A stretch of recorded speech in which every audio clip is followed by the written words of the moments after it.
ഓം പരാശക്തി നമ. അമേരിക്കയിലെ ബോസ്റ്റണിൽ അമ്മയുടെ പരിപാടി നടക്കുന്ന സമയം ഒരു ദിവസം അമ്മയും മക്കളും താമസിക്കുന്ന ഹോട്ടലിൽ അഗ്നിബാധ ഉണ്ടായി. അപകടമണി മുഴങ്ങി. മുന്നറിയിപ്പുണ്ടായി. ഹോട്ടലിന് തീപിടിച്ചിരിക്കുന്നു, എല്ലാവരെയും എത്രയും വേഗം പുറത്തിറങ്ങുക, സാധനങ്ങൾ എടുക്കാൻ നിൽക്കരുത്. സുരക്ഷാ ഉദ്യോഗസ്ഥർ സഹായിക്കാനെത്തി. വളരെ താമസിയാതെ എല്ലാവരെയും പുറത്തെത്തിക്കാനും അവർക്ക് കഴിഞ്ഞു. എല്ലാവരും സുരക്ഷിതരായി പുറത്തു വന്നു. പൂർണ്ണാമൃതാനന്ദ ഗുരുസ്വാമി അമ്മയെ തിരക്കി. കാണാനില്ല. ഹോട്ടലിലേക്ക് പോകാൻ ശ്രമിച്ചപ്പോൾ സെക്യൂരിറ്റിക്കാർ തടഞ്ഞു. ലിഫ്റ്റ് ബ്ലോക്ക് ചെയ്തു എന്നും അറിഞ്ഞു. അദ്ദേഹം ഹോട്ടലിന്റെ പുറകുഭാഗത്ത് ചെന്ന് ഗോവണി വഴി തിടുക്കത്തിന് മുകളിലേക്ക് കയറി. അമ്മയുടെ മുറിയിലെത്തി.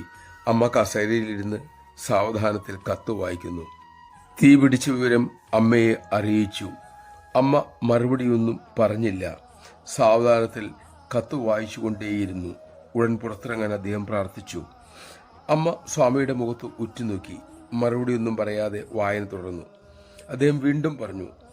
കേട്ട ഭാവമില്ല. അപ്പോഴേക്കും സെക്യൂരിറ്റിക്കാരും എത്തി. അവരുടെ അപേക്ഷ പ്രകാരം അമ്മ സാവധാനം പുറത്തിറങ്ങാൻ തയ്യാറായി. ലിഫ്റ്റ് പ്രവർത്തിക്കാത്തതുകൊണ്ട് ഗോവണി വഴി ഇറങ്ങാൻ തുടങ്ങി. അവിടെ മുഴുവൻ പുക നിറഞ്ഞിരുന്നു.